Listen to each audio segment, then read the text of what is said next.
tendre Père céleste, ce matin encore, les mots ne pourront jamais être suffisants pour exprimer notre gratitude, exprimer notre reconnaissance, exprimer notre appréciation devant l'œuvre de tes mains, devant l'ouvrage que nous sommes. Tu es le potier, nous sommes l'argile. C'est toi qui nous donnes la forme que tu veux, la forme qui te plaît. Tu es le plus grand architecte de tout l'univers. Tu es le créateur de tout. Tu es l'alpha et tu es l'oméga. Tu es le commencement et tu es la fin. En dehors de toi, il n'y a pas de vie. En dehors de toi, Seigneur, il n'y a pas d'éternité. Il y a l'éternité, certes, mais il n'y a pas d'éternité dans la paix, dans la quiétude, dans la glorieuse et magnifique présence de Dieu. Tu es notre Père, tu es notre Dieu, tu es la source de toute vie. Seigneur, la source de toute force et de toute vitalité. Notre patience, c'est toi, notre voix, notre loi, notre joie, notre foi. En toi, nous avons tout ce dont nous avons besoin. Notre essentiel, c'est toi. Lorsqu'on tourne vers toi les regards, nos visages ne se couvrent pas de honte. Nous sommes rayonnants de joie. Nous sommes remplis de force, de vitalité et de vigueur. Nous sommes renouvelés dans notre intelligence. Lorsqu'on tourne vers toi les regards, nous avons les ressources dont nous avons besoin. Ô tendre Père, ce matin encore, nous voulons t'exprimer notre joie. La joie de te connaître, la joie de t'appartenir. Mon frère, ma soeur, là où tu es, est-ce que tu peux exprimer ta reconnaissance à Dieu? Est-ce que tu peux dire avec tes mots combien il est bon, combien il est grand? Il a dit, voyez de quel amour il nous a aimés. Oh, en sorte qu'il a donné son Fils, Jésus, pour nous. Il a accepté, consenti, oh oui, d'être lui-même une offrande vivante, un sacrifice vivant, une offrande d'un parfum de bonne odeur, parce qu'il nous a aimés, parce qu'il nous a connus d'avance, parce qu'il voulait nous racheter, parce qu'il voulait changer le cours de notre vie, réécrire nos histoires. Oh Dieu, ce matin, Seigneur, nous exprimons notre gratitude. Ce matin, sans forcer, sans qu'on nous excite, sans qu'on nous montre la voie, nous exprimons ce que nous ressentons dans le cœur.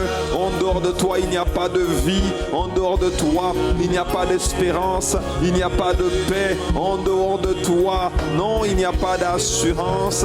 Tu es notre meilleure assurance vie. Tu es, Seigneur, notre plus grand soutien. Seigneur, tu as dit que ni la vie, ni la mort, ni les tribulations ne peuvent nous séparer de ton amour. C'est toi qui nous as aimés avant, c'est toi qui nous as aimés le premier, et tu nous as même montré le modèle d'amour. Dieu a tant aimé le monde qu'il a donné son Fils. Tu nous as montré comment il fallait faire. Tu n'as pas attendu que nous soyons justes. Tu n'as pas attendu que nous soyons parfaits. Tu n'as pas attendu, oh oui, que nous devenions chrétiens. Tu nous as aimés avant. Tu nous as aimés avant. Et tu as donné pour nous, non pas l'à peu près, non pas le brouillon, mais ce que tu avais de meilleur à offrir, ton Fils, ton unique. Oh oui, Seigneur, nous voulons t'exprimer notre gratitude. Nous voulons te montrer notre appréciation. Et comme si ce n'était pas suffisant, tu as dit, il faut qu'ils soient comme moi, parce qu'ils ont été créés à mon image, mais il faut qu'ils soient également à ma ressemblance. Je leur envoie mon esprit. Recevez le Saint-Esprit. Ah Dieu, quel Dieu d'amour, quel Dieu merveilleux, quel Père extraordinaire tu es. Nous te sommes reconnaissants, reconnaissants, reconnaissants, reconnaissants. Tu nous as donné le Saint-Esprit. Tu nous as donné un précieux avantage. Tu nous as communiqué un précieux trésor. Tu nous as permis d'opérer, non plus comme des mollassans, non plus comme des défaitistes, non plus comme, Seigneur notre Dieu, des écrasés, des banalisés, non, mais des plus que vainqueurs, des triomphateurs. Seigneur, tu nous as rendus participants de la nature divine. Tu as a introduit le divin dans l'humain. Extraordinaire, magnifique. Qui est comme toi? Qui est comparable à toi? Qui peut faire ces choses si ce n'est toi?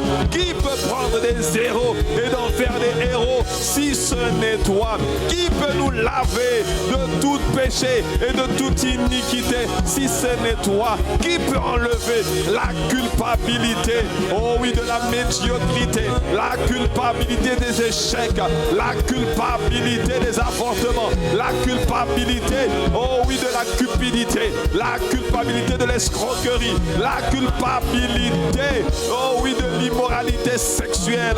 Qui peut faire ces choses si ce n'est le Dieu des cieux, si ce n'est le Père céleste, si ce n'est le Créateur, si ce n'est Jésus le Sauveur, si ce n'est le glorieux Saint-Esprit le Seigneur? Qui peut nous laver comme tu l'as fait?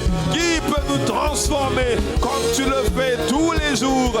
Qui peut accepter que nos changements puissent prendre autant de temps? Qui peut accepter que, Seigneur notre Dieu, notre transformation prenne, oh, soit aussi longue?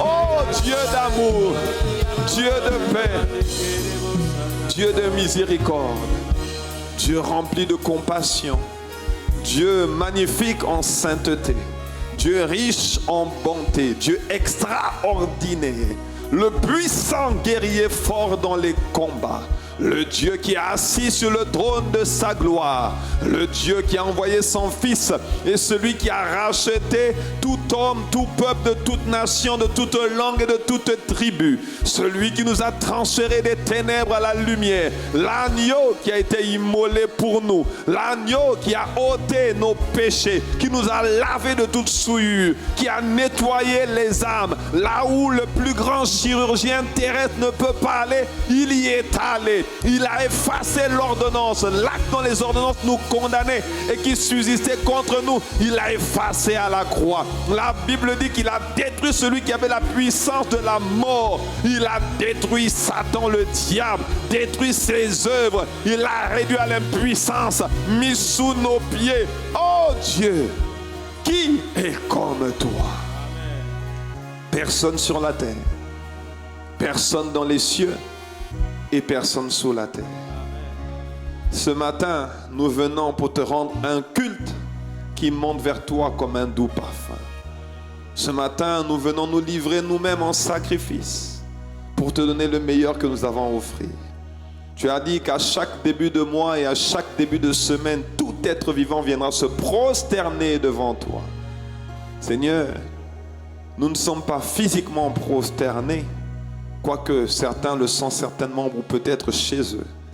Mais ce matin, avec humilité, avec reconnaissance, avec appréciation, respect et honneur, nous venons te donner la révérence.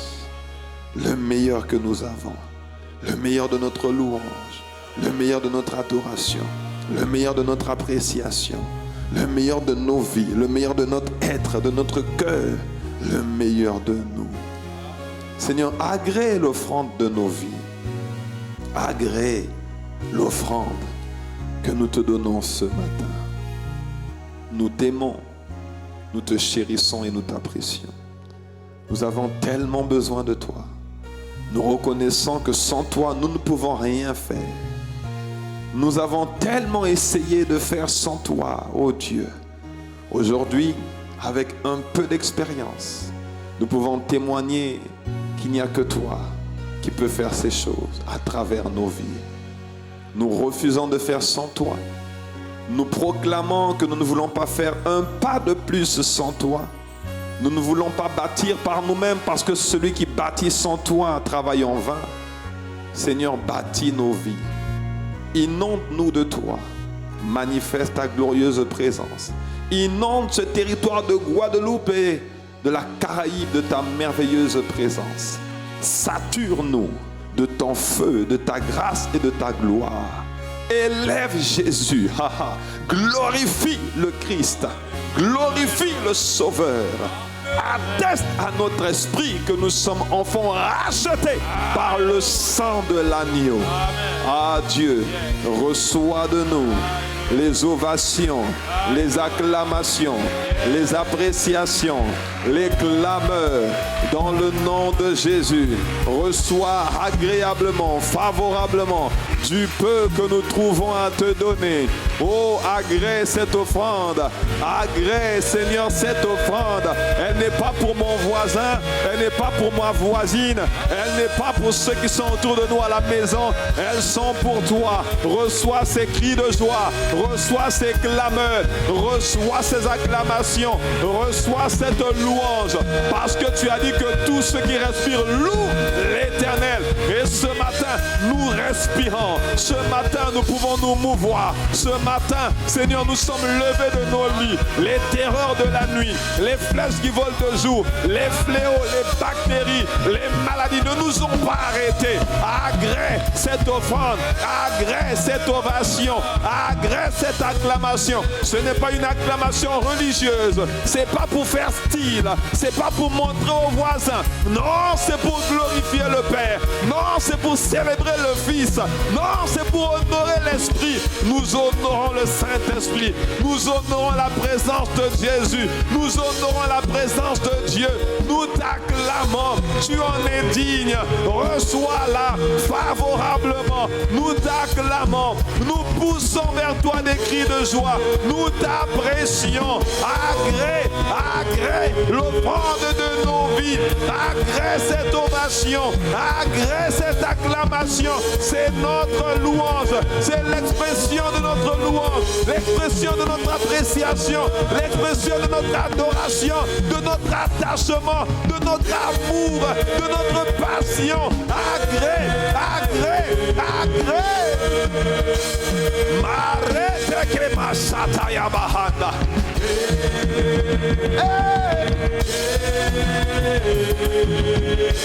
Agrée cette offrande. Elle est pour toi, tendre Père. Elle est pour toi, Seigneur. Merveilleux Saint-Esprit. Excellent, glorieux, puissant conseiller.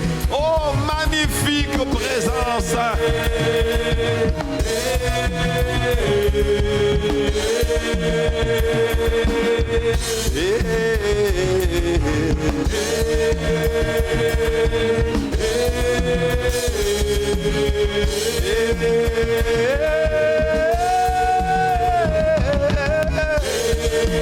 Agrée ces soupirs, agrée ces soupirs. Entends les cris des cœurs. Oh, entends les cris des pauvres en esprit, de ceux qui veulent s'approcher encore humblement de toi, qui veulent te connaître, qui ne veulent pas périr, parce que tu as dit que mon peuple périt parce qu'il lui manque la connaissance. Ce matin, agrée, arrêtez les mamas,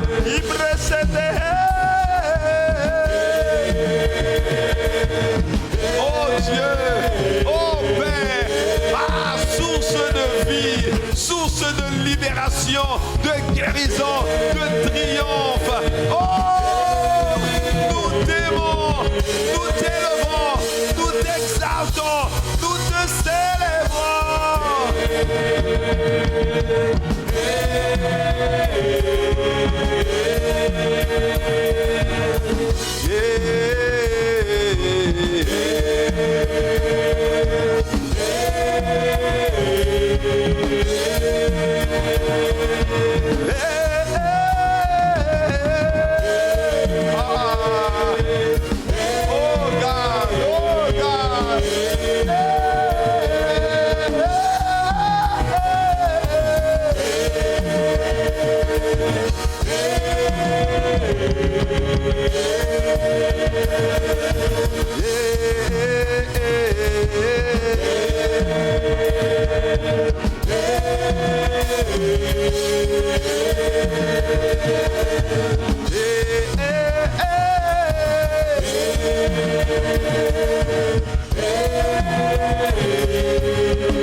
l'expression de notre attachement. Agrée l'offrande de nos vies comme un parfum de bonne odeur. Oh, oh,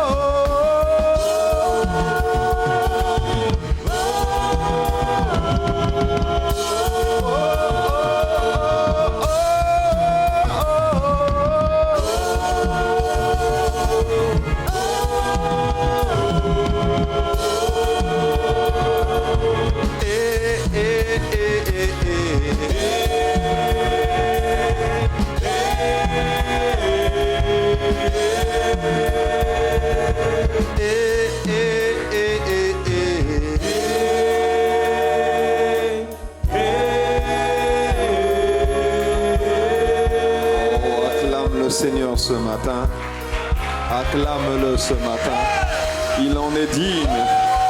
La Bible dit qu'il est très digne de louange. Il n'est pas seulement digne, mais il est très digne de recevoir l'honneur, la puissance, la gloire, la célébration, les acclamations, les actions de grâce.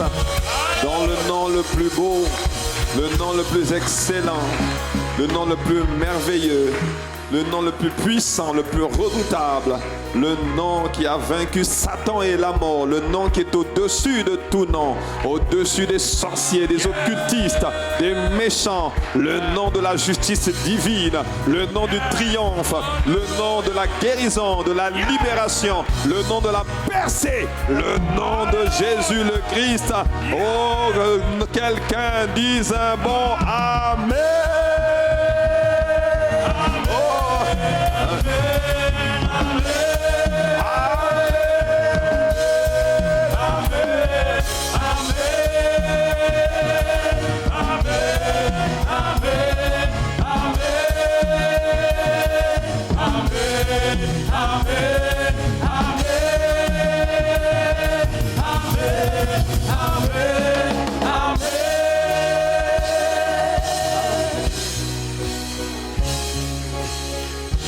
Gloire à Jésus.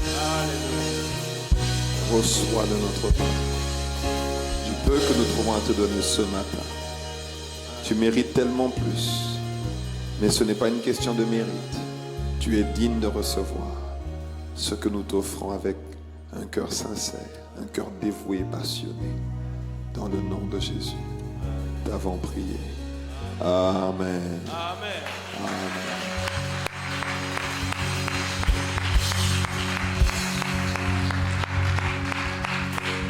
Alléluia. Alléluia.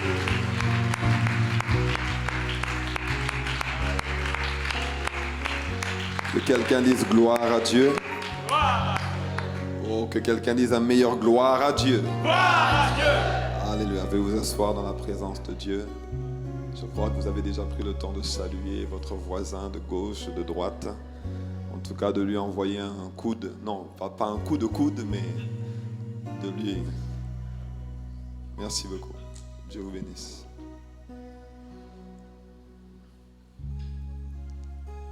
Que quelqu'un dise Amen. Nous rendons grâce à Dieu. C'est la journée que le Seigneur a faite et elle est pour nous un sujet de joie et d'allégresse. Il est tellement bon, il est tellement magnifique, il est tellement merveilleux, tellement miséricordieux, tellement rempli de compassion, tellement excellent, tellement puissant, tellement grand. Aucun adjectif ne peut le qualifier. Il est sans égal, il est sans pareil, il est au-dessus de tout, il n'a pas d'adversaire. Il est juste magnifique. Juste magnifique. Oh, juste magnifique. Oh, tu as raté une bonne occasion d'acclamer encore. Mon frère, ma soeur, nous sommes venus rendre un culte agréable à Dieu. Nous ne sommes pas venus voir le pasteur, nous sommes venus rendre un culte agréable à Dieu. Donc chaque fois que tu as l'opportunité de dire Amen, d'apprécier, d'acclamer, de pousser des cris de joie, fais-le mon frère, ma soeur, parce que ce n'est pas pour moi que tu le fais, c'est pour lui. C'est pour lui. Que quelqu'un dise un bon Amen. Ce matin, je veux simplement commencer par rappeler que cette semaine, nous aurons 3 jours de jeûne et de prière. Que quelqu'un dise Amen. Mercredi, jeudi et vendredi, nous serons en jeûne et prière. À Impact Centre Chrétien, le jeûne et prière se passe de la manière suivante. Le matin, quand nous levons, nous commençons par la prière. Et quand nous avons fini la prière, nous sommes dans la période de jeûne. Ça veut dire privation d'aliments, privation de boissons. Mais si tu ne peux pas te priver de boissons ou d'aliments, prive-toi d'autre chose. Si tu as une prescription médicale, un traitement, prends ton traitement tranquillement. Si tu dois manger, mange tranquillement, mais prive-toi de quelque chose. Fais un sacrifice parce que tu n'as aucune idée de ce que le sacrifice peut produire. Le sacrifice produit toujours des résultats explosifs. Que quelqu'un me dise Amen. C'est la raison pour laquelle mets-toi à part pendant ces 3 jours. Chaque fois que nous faisons des jours de jeûne et prière comme ça, ce n'est jamais comme le mois d'avant, ce n'est jamais comme la fois précédente. Et à chaque fois, Dieu dépose en nous quelque chose de nouveau. Dieu élargit l'espace de notre tente. Dieu augmente la taille de notre stature spirituelle. Et nous sortons de là toujours renforcés, affermis, fortifiés et puissamment revêtus de son esprit. Donc mon frère, ma soeur, ne rate pas ce moment. Tous les matins de 5h30 à 6h30 sur notre plateforme YouTube et le soir également sur YouTube. Nous aurons de 18h30 à 19h30 des temps de prière. Et bien sûr, nous clôturons vendredi par notre programme de prière, atmosphère de prière prophétique, le vendredi à 19h. Que quelqu'un dise un bon Amen. Voilà. Aujourd'hui, je vais continuer toujours sur le thème du moment, décide d'augmenter ta stature spirituelle, ou comme Pasteur Yvan l'a appelé, deviens un géant spirituel. Notre sous-thème, ce que nous avons abordé depuis quelques semaines maintenant, c'est pourquoi et comment accomplir la volonté de Dieu, ou bien pourquoi et comment accomplir ta destinée. Et le titre de mon message de ce jour, c'est sur la route de ta destinée, pas de triomphe sans tribulation. Pas de triomphe sans tribulation. Amen.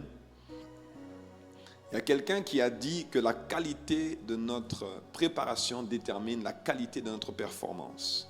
C'est la raison pour laquelle, bien aimé, la préparation sera tout aussi importante que la performance. Parce que personne ne peut performer sans s'être préparé au préalable. Personne ne peut sortir d'un combat, d'une bataille en tant que vainqueur s'il n'a pas pris le temps de s'entraîner, s'il n'a pas pris le temps de se préparer, s'il n'a pas pris le temps, bien aimé, de faire ce qui est requis avant de rentrer dans un champ de bataille. Que quelqu'un dise Amen.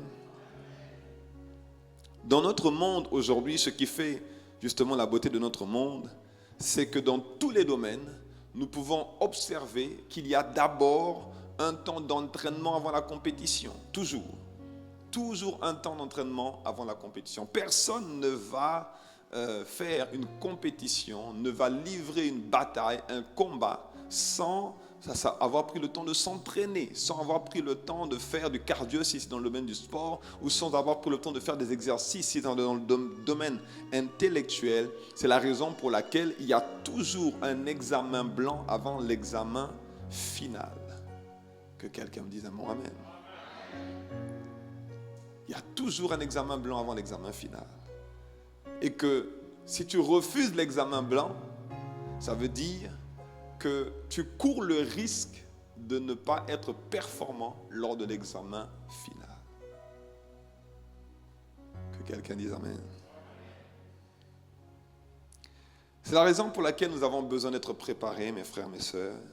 Et nous savons que dans toute notre vie, justement, nous avons été éduqués à recevoir des tests, des préparations, des évaluations, pour que nous soyons le plus performants possible le jour de l'examen. C'est également la raison pour laquelle nous avons besoin d'être remplis de l'Esprit, afin d'être conduits par l'Esprit et revêtus par l'Esprit, parce que dans le monde dans lequel nous sommes, bien-aimés, la vie ne nous fera pas de cadeaux. Amen. La vie ne nous fera pas de cadeaux. Il faut désirer ardemment être rempli de l'Esprit. Parce qu'il il y a des batailles. Ce matin encore, j'avais une conversation avec ma femme et puis nous nous disions tous les deux qu'il y a des batailles, si tu n'es pas rempli de l'esprit, tu ne peux pas les livrer. Si tu n'es pas rempli de l'esprit, tu ne peux pas les supporter. Il y a des défis par lesquels tu peux passer. Si tu n'es pas rempli de l'esprit, ces défis vont t'ébranler. Il faut être rempli de l'esprit afin d'être conduit par l'esprit. Et ce remplissage, cette plénitude fait déborder l'esprit en toi qui te revêt d'un vêtement de puissance pour pouvoir percer dans tous les domaines. Je te vois percer dans tous les domaines au nom de Jésus. Je te vois accéder à un autre niveau au nom puissant de Jésus. Dis-moi un bon amen. Oh mon frère, ma soeur. Dieu est tellement magnifique. Dieu est tellement merveilleux. Dieu ne peut pas t'envoyer quelque part. Il ne peut pas t'envoyer dans une situation s'il ne t'a pas préparé au préalable. S'il ne t'a pas équipé au préalable. Dieu va t'équiper, Dieu va te préparer, Dieu va te permettre de rentrer dans un environnement, d'opérer dans un environnement parce que Dieu ne veut pas que tu lui fasses honte. Dieu te préparera pour qu'il s'assure que quand tu vas être au sommet, quand tu vas opérer dans le couloir de ta destinée, tu le représentes dignement. Que tes bonnes œuvres glorifient Dieu qui est dans les cieux. Que ce soit ton partage au nom de Jésus. Que tu brilles dans le couloir de ta destinée au nom de Jésus. Que quelqu'un me dise Amen. Oh mon frère, ma soeur, ça ne dépend pas de ton âge. Ne te trompe surtout pas. Ne te dis pas, moi ma vie est passée, c'est maintenant que je connais le Seigneur, je vais attendre tranquillement que Dieu m'enlève. Absolument pas. Là où tu es, tu peux créer un impact puissant pour le royaume. Par tes prières, par ton engagement, par tes conseils, par ta disponibilité, par tes ressources, tu peux créer un impact puissant dans la vie d'une personne. Et je te vois créer cet impact maintenant au nom de Jésus. Je te vois influencer la vie de nombreuses générations au nom de Jésus. Oh, que quelqu'un dise un bon amen. Ça veut dire, bien aimé, que lorsque Dieu sauve quelqu'un, lorsque Dieu fait sortir quelqu'un d'Égypte, du lieu de captivité, ça veut dire qu'il a décidé de faire en sorte que cette personne brille. Et l'intention de Dieu, c'est pas de te laisser dans le désert. C'est vrai que tu sors du monde. Rappelez-vous, le peuple d'Israël qui a été sorti d'Égypte est passé d'abord par le désert pour aller dans la terre promise qu'on appelle le Canaan. Mais l'objectif de Dieu, même s'il y en a qui sont restés dans le désert, l'objectif du Père, c'est pas de te laisser dans le désert. L'objectif du Père, c'est de te faire traverser le désert. Est-ce que quelqu'un me suit? Donc quelqu'un qui est sorti d'Égypte et qui a décidé de ne pas mourir dans le désert de la plainte, le désert des murmures, le désert des calomnies, le désert de l'inquiétude, le désert de la pénibilité. Non, bien-aimé, il y a quelqu'un qui a décidé de sortir d'Égypte, mais de rentrer dans le lieu où coule le lait et le miel et d'aller simplement à Canaan et de ne pas s'arrêter là où le diable voulait qu'il s'arrête. Tu ne t'arrêteras pas au nom de Jésus. J'ai dit, tu ne t'arrêteras pas au nom de Jésus. Avant de faire, il faut être. Ça veut dire qu'avant d'opérer, il faut déjà croire.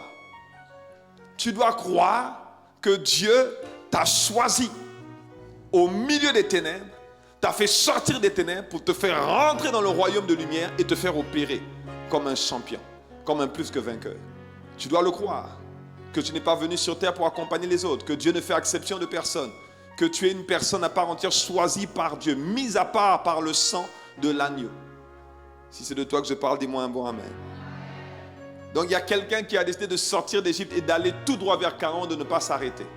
Il y a quelqu'un qui a décidé d'accomplir son destin, d'accomplir le plan merveilleux de Dieu à son égard. Il y a quelqu'un qui a décidé de briller dans sa génération.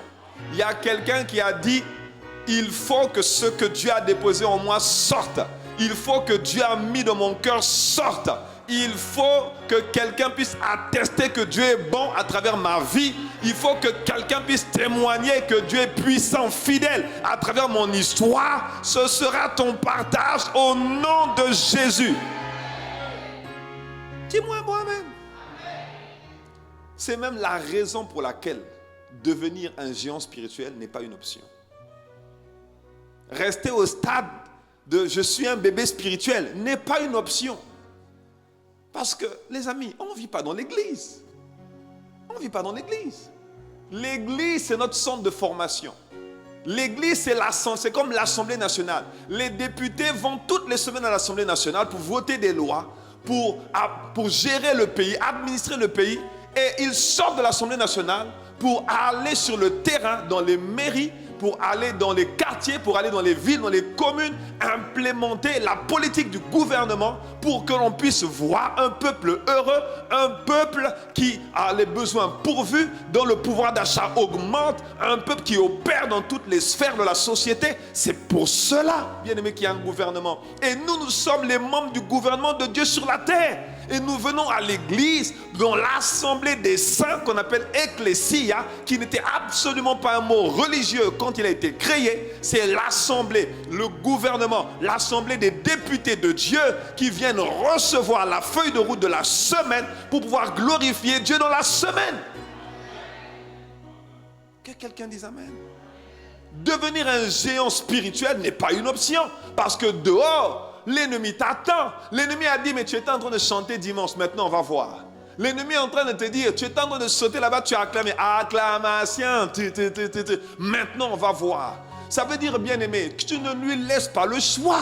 Tu n'as pas le choix que de devenir, de te muscler spirituellement, de te nourrir avec la parole de Dieu, de devenir un costaud, parce que demain, que tu deviennes chercheur, que tu deviennes sportif, que tu deviennes comédien, que tu deviennes un agriculteur, que tu deviennes un grand cinéaste, l'ennemi voudra toujours te mettre des bâtons dans les roues, t'empêcher d'atteindre ton Canaan, t'empêcher de briller et t'empêcher d'être la personne que Dieu t'a appelé à être.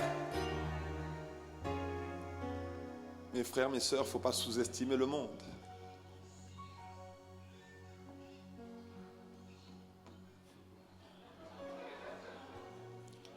Alors, c'est écrit en gros, interdiction de photographier et de filmer.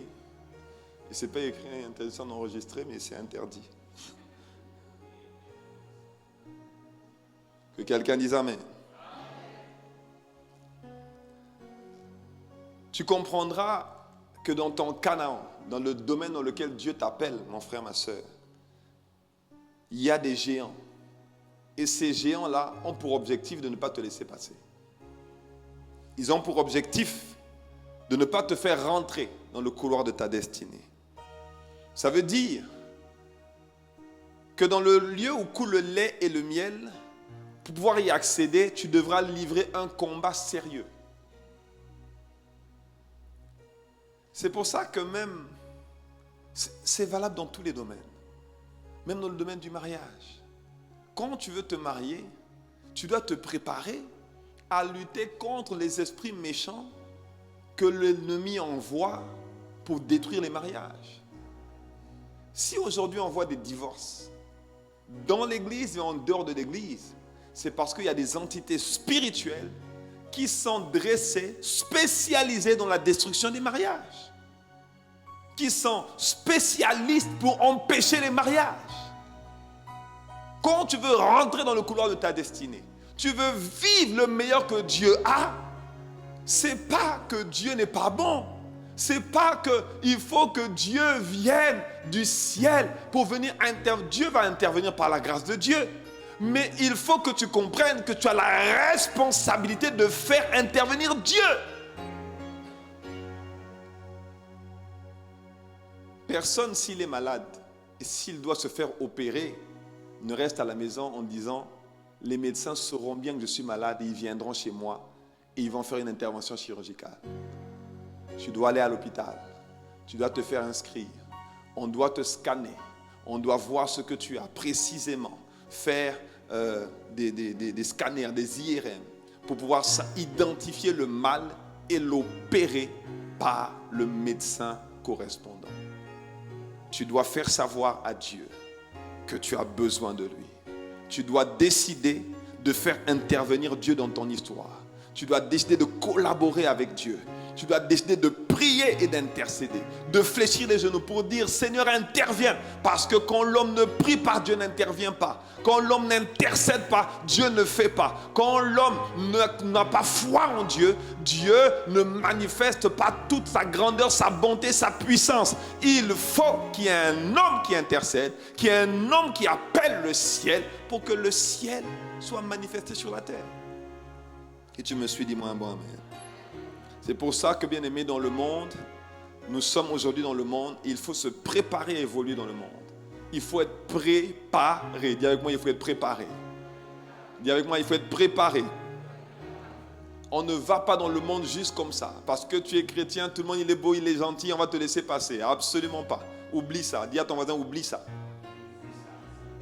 Il faut se préparer. Il faut se préparer. Il faut se préparer. Et gloire soit rendue à Dieu. Dans ce monde, Dieu est un bon préparateur. Oh oui. Dieu ne veut absolument pas que tu échoues. Absolument pas. C'est pour ça qu'il te fait passer des évaluations. Mais oui, il ne peut pas te donner un diplôme comme ça sans que tu n'aies prouvé que non seulement tu étais capable d'aller le stade au-dessus, mais que là où tu vas aller, quand tu vas rentrer dans ton domaine d'appel, quand tu auras le succès que Dieu voulait que tu aies, que tu ne sois pas brisé, que tu ne tombes pas après qu'il y ait des sollicitations d'argent, qu'il y ait de la séduction autour de toi. Il y a, bien aimé, quand quelqu'un est élevé, ou bien quand Dieu commence à élever quelqu'un, le diable va lui proposer 3 choses. Ça s'appelle en anglais PMS, PMS, Power, Money and Sex. Le pouvoir, l'argent, le sexe. Ça fait tomber énormément de gens. Il y a beaucoup de gens qui sont allés dans le monde, qui espéraient briller et qui étaient talentueux et qu'on a même vu à la télévision, qui avaient la foi ou sans la foi. Le diable va toujours proposer des choses pour te faire tomber, te faire chuter, t'empêcher d'aller aussi loin que Dieu voulait que tu ailles. Il faut que nous comprenions que ce n'est pas la responsabilité de Dieu de se battre pour nous. Dieu a déjà fait le job. Il a envoyé son Fils unique pour nous, qui est mort pour nous à la croix, qui a fait couler son sang 7 fois pour que nous puissions récupérer notre héritage. L'héritage est là, mais il faut que nous allions voir le notaire pour dire, ok, c'est quoi les termes de l'héritage? Je veux ci, je veux ça, je veux prendre possession de mon héritage. Aller voir le notaire, ça veut dire quoi? Assumer sa responsabilité d'enfant de Dieu. Assumer son identité d'enfant de Dieu. Que ce soit ton partage au nom de Jésus. Je dis que ce soit ton partage au nom de Jésus. Tu dois donc laisser le Seigneur te préparer. Tu dois donc laisser le Seigneur te faire rentrer dans ce processus de transformation qu'on appelle le renouvellement de l'intelligence pour évoluer dans le monde. Rappelle-toi, 1 Jean 5, verset 19 nous dit que le monde est sous l'influence du malin. Dans le monde, il y a le malin. Dans le monde, il y a la séduction. Le monde, c'est ce que Pasteur Yvon appelait le premier éducateur des êtres humains depuis leur naissance. Quand on arrive sur terre, on arrive dans le monde. Et c'est le monde qui nous éduque. Et le monde, avec la collaboration de sa copine qu'on appelle la chair, qui est en nous, les 5 sens, bien aimés, éduque l'être humain. Donc nous influence dans notre parcours. Si bien que quand on arrive en Christ, ce ne sont pas d'abord les valeurs chrétiennes qui nous influencent et qui nous gouvernent, c'est d'abord le monde. Est-ce que quelqu'un me suit? Le monde, c'est quoi? Le monde, c'est une culture. Le monde, c'est une toile d'araignée que l'ennemi a tissée à travers les 5 continents pour influencer nos faits, nos gestes, nos attitudes et surtout notre système de pensée. Si tu veux changer quelqu'un, change d'abord son système de pensée, sa façon de penser, sa façon de se voir, sa façon de se percevoir. Bien aimé, pour changer une personne, il ne faut pas lui donner d'abord de l'argent. Il faut d'abord changer sa façon de voir, changer sa façon de penser. Qu'est-ce qu'il pense de lui-même? Comment il voit le monde autour de lui? Est-ce qu'il pense qu'il va réussir? Est-ce qu'il pense qu'il va échouer? Est-ce qu'il est inquiet par rapport à son futur et à sa destinée? Il doit d'abord changer sa façon de penser. Le monde est une façon de penser, c'est une culture. c'est une influence, c'est un système de pensée introduit dans les êtres humains et que la chair contribue à renforcer. Est-ce que quelqu'un me suit? 1 Jean 2, versets 15 à 16, version français courant. La Bible dit: n'aimez pas le monde, ni rien de ce qui appartient au monde. Si quelqu'un aime le monde, il ne lui est plus possible d'aimer le Père. N'aimez pas le monde. Il ne faut pas aimer le monde. Il ne faut pas aimer la façon de fonctionner du monde. J'ai remarqué une chose. La particularité de la façon de penser du monde, c'est que ça te ramène toujours à la réalité et pas à la vérité. Ce sera toujours ce que tu vois, ce que tu sens, ce que tu entends et ce que tu touches. Si tu ne le vois pas, si tu ne le sens pas, si tu ne le touches pas, tu ne le crois pas. Ou ce n'est pas possible. Mais bien aimé, il y a des hommes et des femmes qui ont connu des expériences extraordinaires. Extraordinaires. Mais qui n'étaient pas des expériences physiques, mais qui ont connu des expériences extraordinaires. Il y a des gens qui ont eu des jambes cassées et la jambe a été réparée instantanément après une prière. Il y a des gens qui sont morts et qui ont été ressuscités après une prière. Il y a des gens qui avaient des maladies incurables et qui ont été guéris instantanément après une prière. Ça, c'est la vérité. La Bible dit que par les meurtrissures de Jésus, nous sommes guéris. Et Jésus est le chemin, la vérité et la vie. Tant que c'est le monde qui t'influence, c'est pour ça que Dieu dit: n'aime pas le monde. Parce que si tu aimes le monde, alors tu vas aimer la réalité. Tu vas vivre dans la réalité sans jamais penser qu'il y a quelque chose, un niveau au-dessus qu'on appelle la vérité. La vérité au-dessus de la réalité. La vérité, c'est ce que Dieu dit. La vérité, c'est ce que Dieu pense. C'est ce que Dieu dit de toi. La vérité, c'est que tu es un plus que vainqueur quand tu as accepté Jésus. La vérité, c'est que tu n'es plus un pauvre petit pécheur parce que quand tu as accepté Jésus, parce que le sang de Jésus a coulé pour toi. La vérité, c'est que même si quelqu'un avait envoyé une malédiction, un sortilège sur ta vie, la Bible dit que tu n'es plus maudit, tu es désormais béni.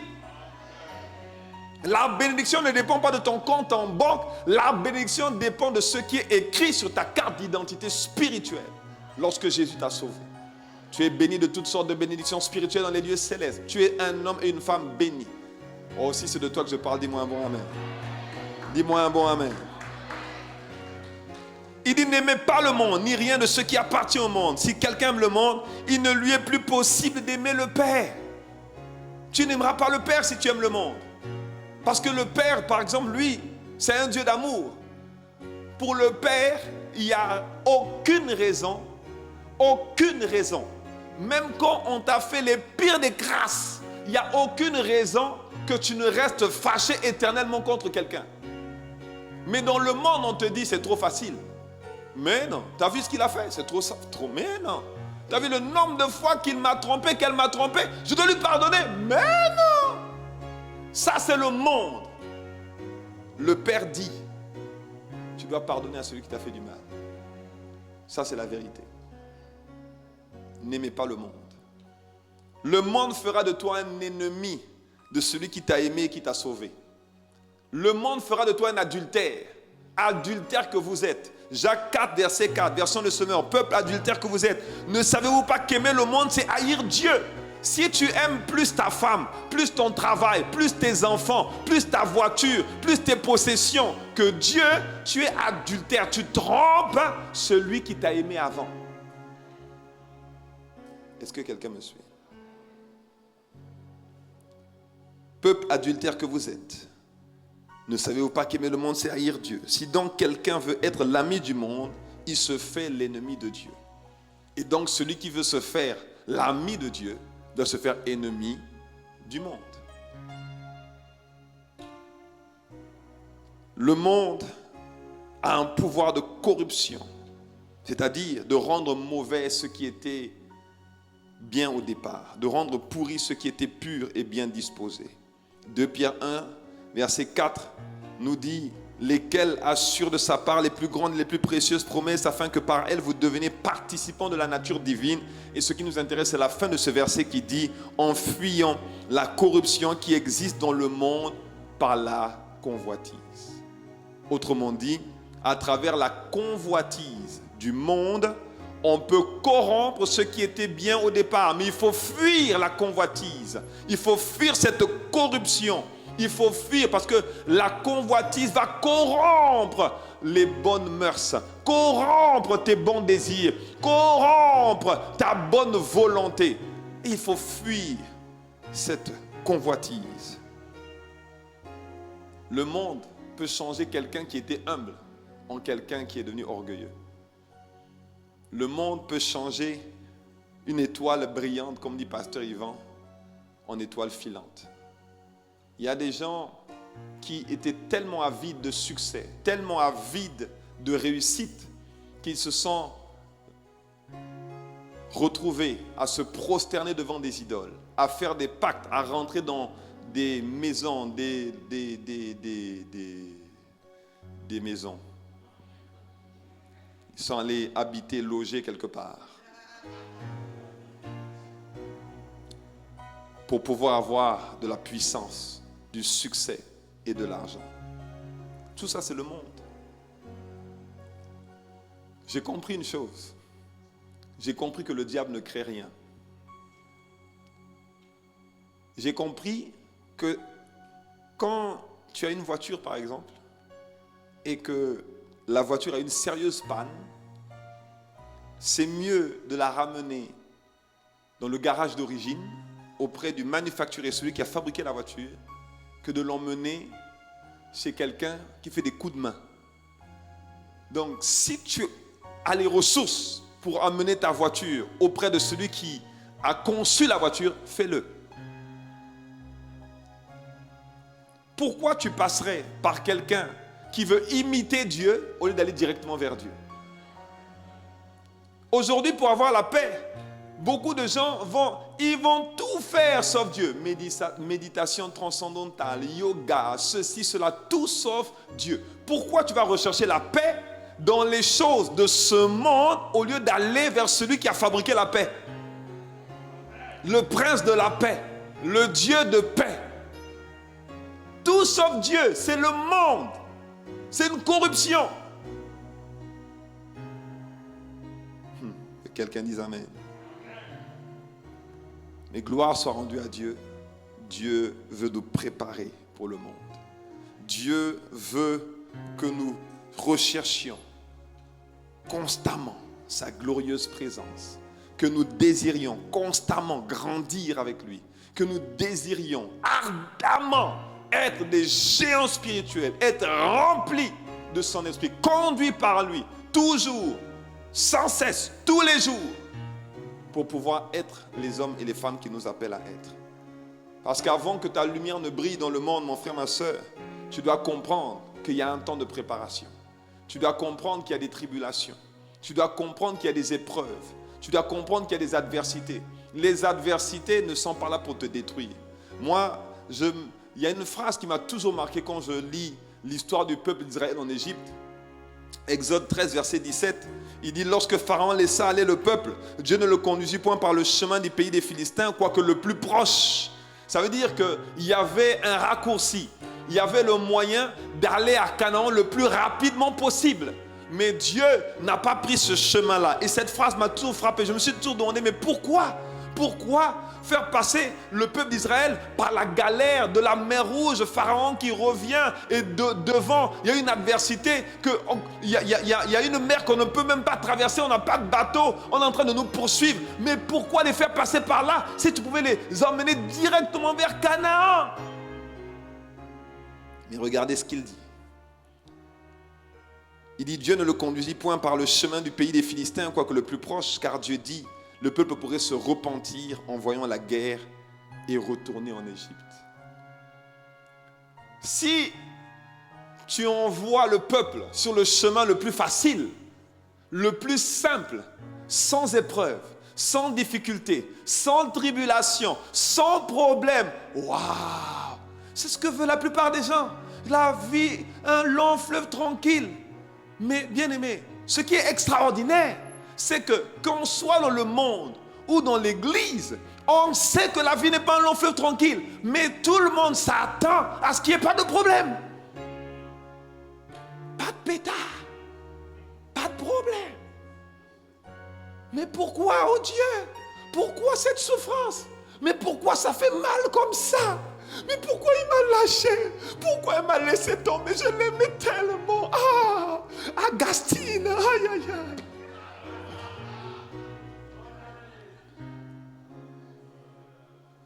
Miséricorde. Miséricorde. J'ai compris que Dieu ne permet pas que nous prenions le chemin le plus facile. Pas parce que Dieu est méchant. Pas parce que Dieu veut nous punir. Il y en a qui se disent que c'est parce que j'ai fait tellement de méchanceté que Dieu veut me punir. Dieu ne fait pas ça. Dieu est un Dieu d'amour. Par contre, Dieu met en place des lois. Dieu a mis des lois dans l'univers. La loi de la semence et de la moisson existe, que tu sois chrétien ou pas. Quand tu vas semer, tu vas moissonner. Que quelqu'un dise Amen. La loi de la dîme existe.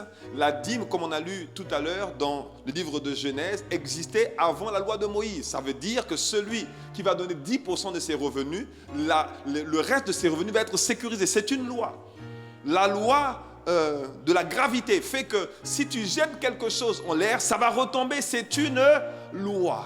Que tu sois chrétien ou pas, cette loi va s'appliquer. Autrement dit, si tu jettes quelque chose en l'air et que tu restes au même endroit, ça tombera sur toi, même quand tu as l'onction. C'est vrai ou pas? Même quand tu as l'onction, ça tombera sur toi. Et ça va faire mal. C'est la raison pour laquelle Dieu ne va pas te punir. Mais si tu violes la loi, si tu violes la loi de la sainteté, la loi de l'obéissance, la loi de la générosité, tu seras puni, pas par Dieu, par la loi. Parce que derrière une loi, il y a des bénéfices, et derrière une loi, il y a également des punitions. Mais ce n'est pas Dieu, c'est la loi. Est-ce que quelqu'un me suit? C'est la raison pour laquelle, mon frère, ma soeur, quand Dieu permet que tu ne prennes pas le raccourci, c'est parce qu'il sait que si tu prends le raccourci, demain, quand tu vas gagner 1 million, on ne te verra plus à l'église. On ne te verra plus. Ah, mais c'était un frère fidèle. Il servait, il était là tous les matins, il ouvrait l'église, il fermait l'église. Mais j'ai entendu dire qu'il était promu. Il dit, ah bon? Il dit, mais comment? Je dis, mais on ne le voit plus. La promotion l'a tué. La promotion l'a éloigné. C'est comme par exemple, il y en a qui prient pour le mariage. Ils vont prier pour le mariage. Gloire à Dieu. Seigneur, étends ta main. Je veux l'homme qu'il me faut. Je veux la femme de ma destinée. M'a promis. Je veux la reconnaître dans l'église. Oh oui, gloire à Dieu. Et Dieu permet, gloire, alléluia. Il ouvre tes yeux. Et alors que tu étais là en train de prier, le Seigneur te dit, regarde à gauche. Dis, ah, alléluia. Vous êtes vus, tu l'as vu, elle t'a vu, vous êtes aimés, mis ensemble, cheminés, vivre, cheminer dans la sainteté, l'obéissance, mariage, waouh, et Dieu vous bénit avec des enfants, et Dieu vous a béni, pouf, on ne vous voit plus. Dans l'église, le mariage, la bénédiction, t'a fait disparaître. C'est la raison pour laquelle Dieu n'aime pas les raccourcis. Non, Dieu n'aime pas les raccourcis. C'est pour ça qu'avant, mais c'est pour ça que quand on dit ça aux gens, ils se fâchent contre nous. On dit avant de te marier, affermis-toi, mon frère. On sait pourquoi on dit ça. Non, on a vu des gens qui, avant de se marier, ont refusé l'affermissement. On ne les a plus vus. Dieu dit, le peuple pourrait se repentir en voyant la guerre et retourner en Égypte. Que ce ne soit pas ton partage au nom de Jésus. Retourner en Égypte veut dire repartir dans le monde. Dieu veut d'abord t'affermir. Dieu veut d'abord faire de toi un colosse spirituel. Parce que Dieu sait que le monde a un attrait. Dieu sait que le monde a une attirance. Le monde a des caractéristiques, a une corruption. Le monde, c'est un système de pensée qui veut simplement que tu attendes que ça se passe. Que tu cherches la vie facile. Que tu n'aies pas d'épreuves, pas de difficultés, pas de douleurs. Pas de tribulation. Tu questionnes les tribulations. Tu questionnes l'amour de Dieu à travers les difficultés. à travers les obstacles que Dieu veut que tu franchisses. Or, mon frère, ma soeur, vous-même, vous savez que quand on élève un enfant, on veut qu'à un moment donné, il commence à se débrouiller seul pour marcher. Même s'il tombe, c'est bon pour lui. Parce que tant qu'il ne tombe pas, tant qu'il n'essaye pas, il ne pourra pas être autonome. Il ne pourra pas marcher par lui-même. Il ne pourra pas grandir et faire face seul aux difficultés de la vie. Dieu nous tient par la main jusqu'à un certain moment. Mais Dieu, à un moment donné, nous lâche. Parce qu'il veut qu'on grandisse. Quand on tombe, ce n'est pas l'absence de Dieu. Ce n'est pas parce qu'il ne nous a pas récupérés qu'il n'est pas là. Ou qu'il n'est pas amour. Ou qu'il n'est pas miséricordieux. Non. L'amour de Dieu fait que des fois, il faut tomber. Quand je parle de tomber, c'est connaître certaines épreuves. Connaître certaines douleurs. Connaître certaines tribulations. Sans tribulation, il n'y a pas de triomphe. Sans test, il n'y a pas de témoignage. Sans évaluation, on ne te donne pas de diplôme. Et les évaluations auxquelles nous serons confrontés, bien aimés, c'est la vie réelle. Tu vas aller à l'hôpital, on va te diagnostiquer une maladie. C'est la vie réelle. Il y a des difficultés, des épreuves. Quel que soit, malgré tes prières, tu vois qu'il y a quelque chose qui t'empêche d'accéder au niveau supérieur. C'est la vie réelle. Il y a des pactes, des alliances dans des familles qui font que ton intelligence, tes ressources, tes finances ont déjà été dilapidées, vendues spirituellement par des pactes, des alliances. C'est la vie réelle. Il y a la vie réelle. Mais à travers tous ces défis, à travers toutes ces difficultés, la Bible dit, nous sommes plus que vainqueurs. Nous sommes plus que vainqueurs. Nous avons reçu au-dedans de nous un esprit supérieur. Quand Dieu nous a allumés, c'est pas pour qu'on soit éteint à la première difficulté. C'est pas pour qu'on s'arrête au premier défi. Je vous disais la semaine dernière que Dieu est tellement bon qu'il permet les circonstances, les épreuves de la vie pour nous apprendre l'humilité. Parce que certaines personnes, par exemple, se sentent tellement fiers, sont tellement fiers de leur position, fiers de leur réputation, de leurs privilèges, qu'ils ne s'abaisseront pas à aller dans la rue pour aller évangéliser. Pourquoi? Parce que le monde te fait croire que ton titre te rend trop grand pour faire des choses aussi basses. Oui, ta position te rend tellement au-dessus des autres que tu ne peux pas t'abaisser au même niveau qu'eux. Aller au soleil, comme on a fait hier, on allait évangéliser avec un groupe de personnes. Au soleil, gloire soit rendue à Jésus.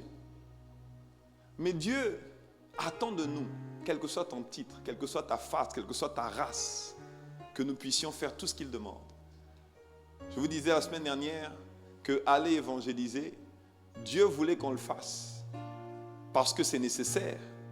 L'enfer est réel et nous devons être des agents pour extirper ces hommes et ces femmes qui sont dans les ténèbres, pour les ramener à la lumière. Mais également parce qu'en allant évangéliser, on va subir les insultes, on va subir les crachats, on va subir les mépris. Et ces mépris-là ne sont pas pour nous détruire, ils sont pour nous rendre humbles. Oh oui, elles sont pour nous rendre humbles, pour nous préparer, nous transformer. Tout ça pour dire que Dieu n'a aucune intention de nous laisser mourir dans le désert, n'a aucune intention de nous abandonner, n'a aucune intention de nous laisser à la solde du diable. Et Dieu nous a donné les ressources, les moyens pour pouvoir marcher dans la victoire, vaincre toutes ces adversités, vaincre toutes ces difficultés, vaincre toutes ces épreuves, aller au-dessus, aller au-delà. La plupart des gens s'attendent à ce que le succès dans la vie soit remporté en appuyant sur un bouton et en montant un ascenseur. Et donc, ils veulent les raccourcis pour prendre la voie la plus rapide possible. Mais le succès dans la vie, on n'appuie pas sur un bouton. On marche à travers les escaliers qui sont les étapes de la vie, qui sont les révélations, qui sont les victoires que tu obtiens, qui sont les défis auxquels tu fais face. Quand tu triomphes du rejet, gloire soit rendue à Dieu. Tu as marché sur une marche et Dieu t'a permis d'accéder à la marche au-dessus. Quand tu triomphes des abus, tu triomphes du mépris, tu triomphes des adversités, de la pauvreté, Dieu te permet à chaque fois de mettre une marche après l'autre et de gagner en stature et de continuer à grandir, de continuer à avancer, de continuer à marcher dans la victoire, à marcher dans le couloir de ta destinée, à remporter des victoires. Et chaque fois que tu obtiens une victoire, chaque fois que tu accèdes à une marche, tu accèdes à un autre niveau d'humilité, tu accèdes à une autre stature spirituelle, tu accèdes à un niveau de puissance, tu accèdes à un niveau de générosité, tu accèdes à un niveau d'intégrité. Ton caractère est affiné. Si hier il y avait la cupidité qui te rangeait ou qui était en train de te guetter, bien-aimé, chaque fois que tu accèdes à ce couloir, à cet escalier et que tu franchis une marche, tu franchis une étape, tu as fait un grand pas vers ta destinée en Christ Jésus. Que ce soit ton partage au nom de Jésus. Le monde voudra toujours te faire croire ce que Dieu ne dit pas. Le monde voudra toujours te faire croire que les Goliaths ne t'empêcheront jamais de passer. Le monde voudra toujours te faire croire que tu ne peux pas t'abaisser, que tu ne peux pas t'humilier, que tu es trop important pour faire quelque chose, que pour toi, ça doit être différent, que tu ne peux pas passer par là. Pourquoi? Non, ça sent mauvais. Non, ce n'est pas le bon chemin. Mais quel que soit le chemin, Dieu fait de toi un plus que vainqueur. Dieu fait de toi un plus que vainqueur. Que quelqu'un dise Amen. Alors, nous allons nous tenir debout et nous allons prier.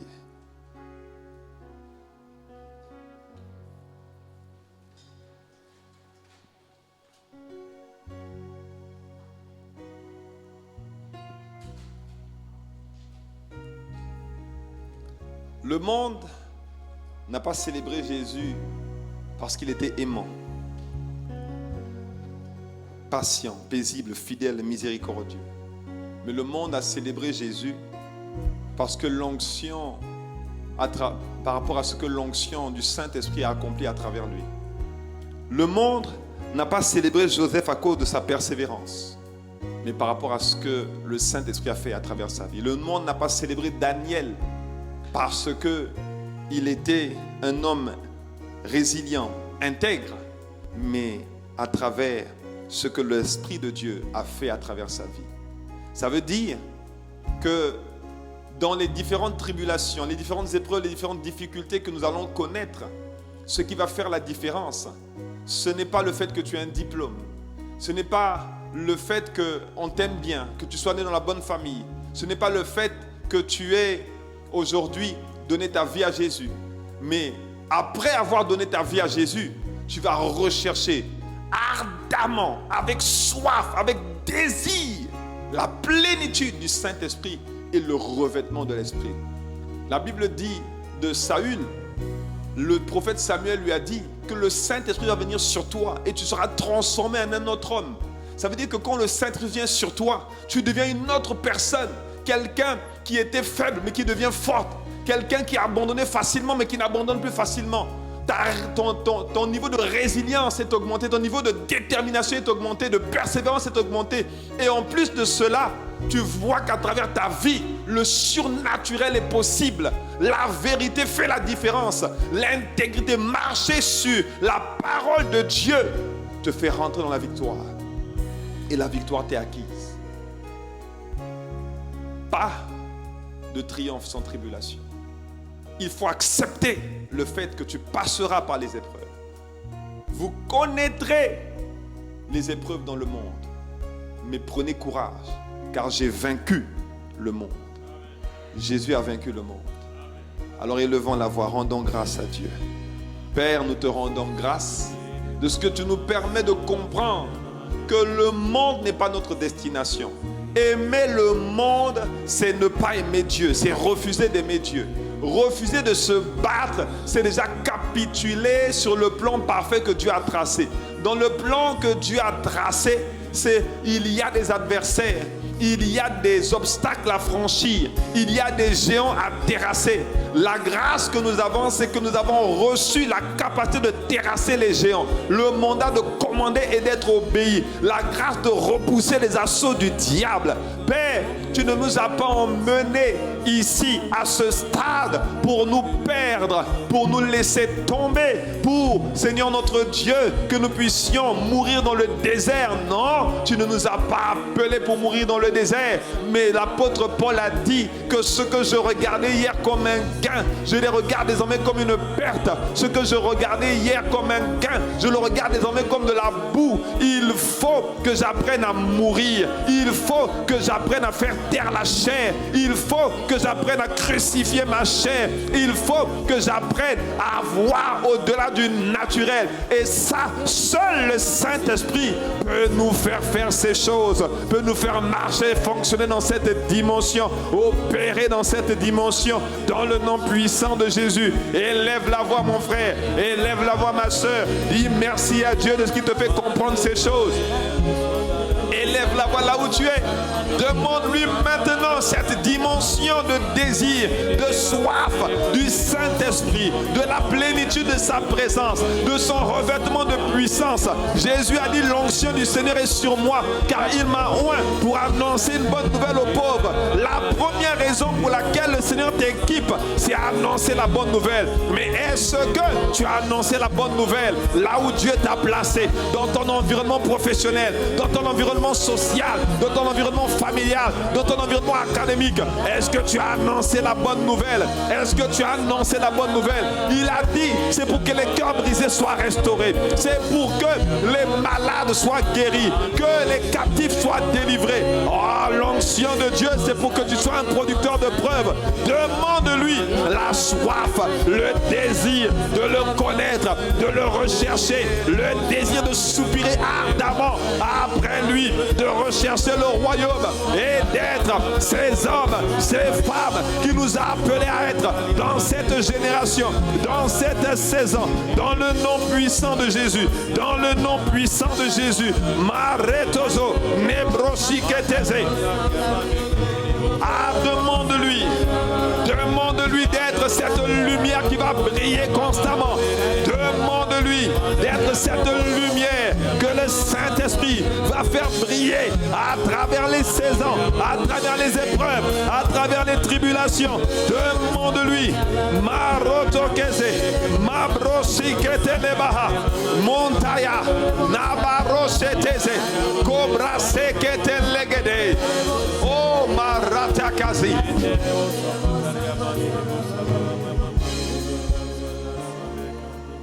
Merci Seigneur. La Bible dit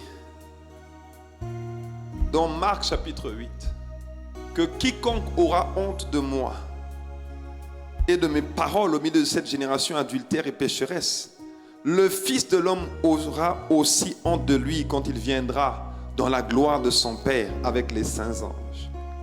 Le monde veut que tu aies honte de Dieu. Le monde veut que tu caches Dieu. Le monde veut te faire accepter les systèmes du monde, les notions du monde pour t'empêcher de briller. Mais Jésus te dit que tu dois accepter de mourir à toi-même. Tu dois accepter de mourir à tes ambitions, à tes émotions, tes sentiments. Parce qu'il dit dans le même Marc 8, car celui qui voudra sauver sa vie la perdra. Mais celui qui perdra sa vie à cause de moi et de la bonne nouvelle la sauvera. Parce que, mon frère, ma soeur, la vie que tu as aujourd'hui, c'est la vie que Dieu t'a prêtée pour que sa lumière brille à travers toi. Ce n'est pas ta vie. Tu ne l'as pas créée. Tu ne l'as pas achetée quelque part. Tu dois accepter de la mettre au service de l'avancement du royaume de Dieu. Au service de la manifestation de la lumière de Dieu. Laisse cette lumière briller.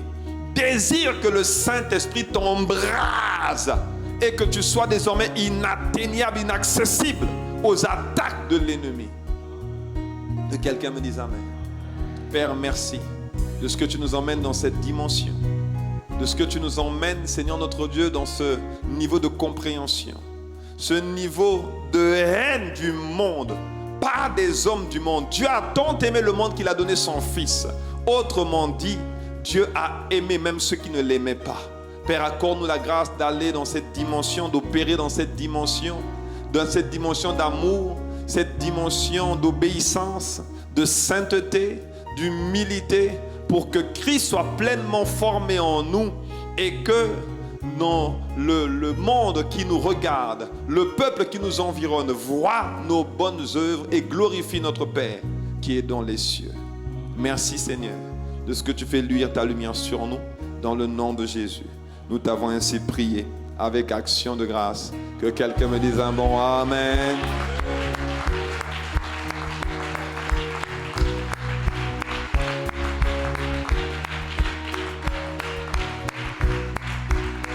Alléluia.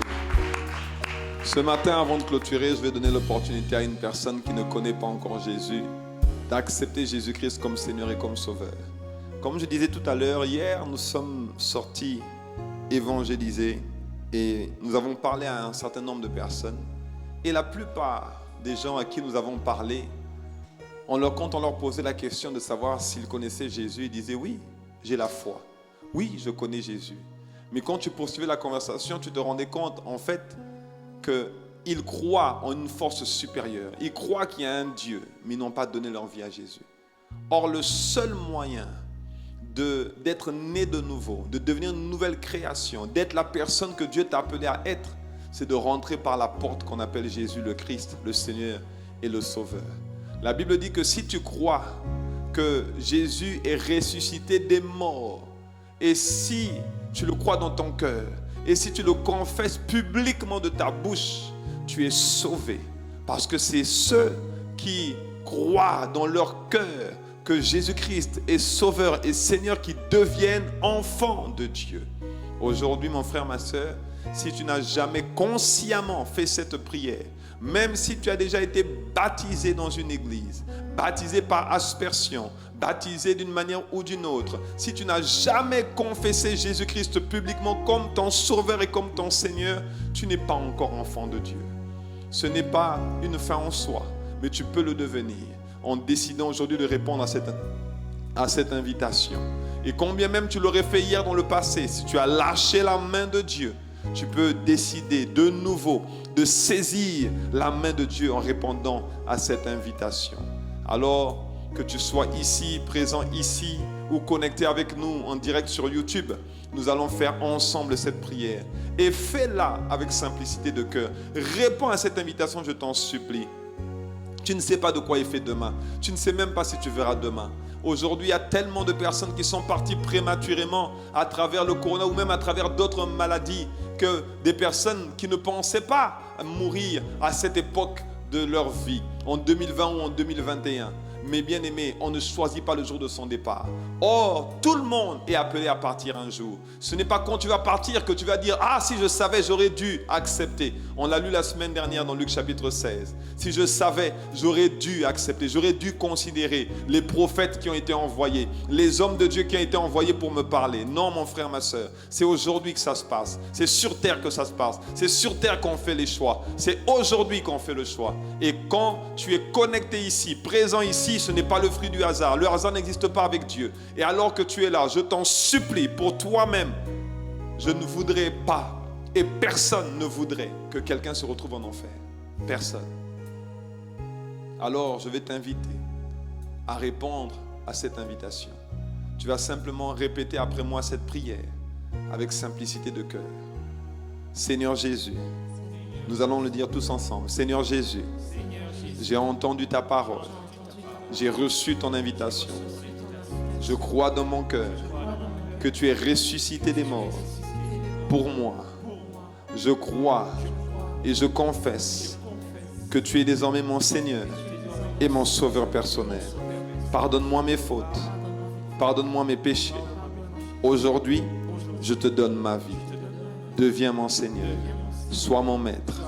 Et fais de moi la personne que tu m'as appelé à être. Au nom de Jésus.